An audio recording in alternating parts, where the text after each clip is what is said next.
Today is a very interesting day, the second retreat of Anna that is being supported and hosted by you. How do you feel today? I feel fulfilled. I feel very happy to have the Enugu State literary community coming to commune with me here in a very convivial atmosphere. Very poetic, very literary, very prosaic, very nice. This is the second time. Yes. Is this better than the first?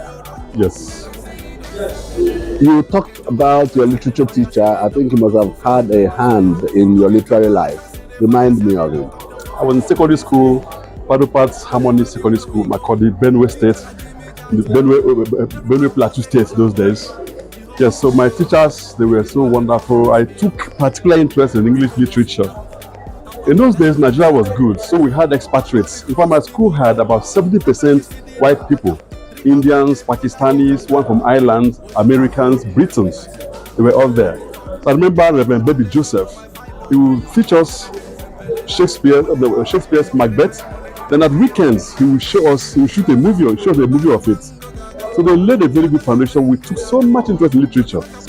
You have several books, about 15 of them or more. Yes. Some fiction, some Law thrillers, Yes. and then the law books because you are involved with the law. Yes. What inspires you to write? I don't know. Maybe my father told me stories when I was growing up. My father was very creative. We just say, tell us stories. He's not telling us stories. So I grew up with that. And when I went to secondary school, the teachers there, like I said earlier, were so wonderful. So I then developed interest in literature and started writing. Your first book? The Call of the Chief Priest, published by Pacific Publishers, Obosi, Anambra State.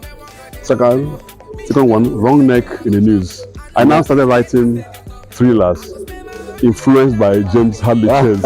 Interesting. The thrillers, you created a country. You created the streets of that country. Yes. Remind me. I created the country called Alfredo, capital Eden. And Eden has a lot of things that happened in Eden. A lot.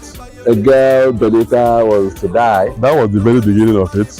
And then finally And then some criminals died there. Some escaped from there and came into a mission to Alfredo. The mission to Alfredo, that's where I said writers are sometimes very prophetic.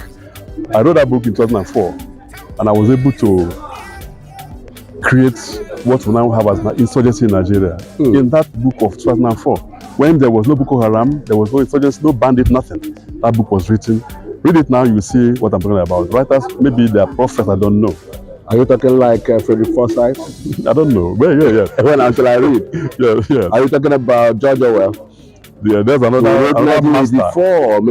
master. When I did Animal Democracy, the influence came from George Orwell. Eventually, we share the same name, George. Did he inspire you as well? Yes, he did. Now, how do you have time? Your calling, your two callings, how do you combine the two? Well, when you have a passion, you have a passion. I'm a judge, I write judgments. But then, when I'm writing judgments, I'm doing my work. Aside when I go to my passion, that's when I start creating characters, make them love the world, commit crimes, kill them, kill the bad ones, sometimes kill the good ones. That's society for you.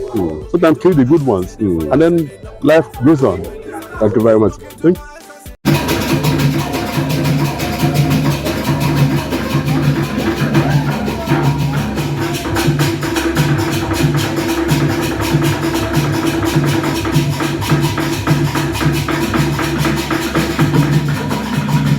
Number one. Hey. We gonna sit up. We gonna sit up. I sit up. Come on, let's go, I sit up. Nobody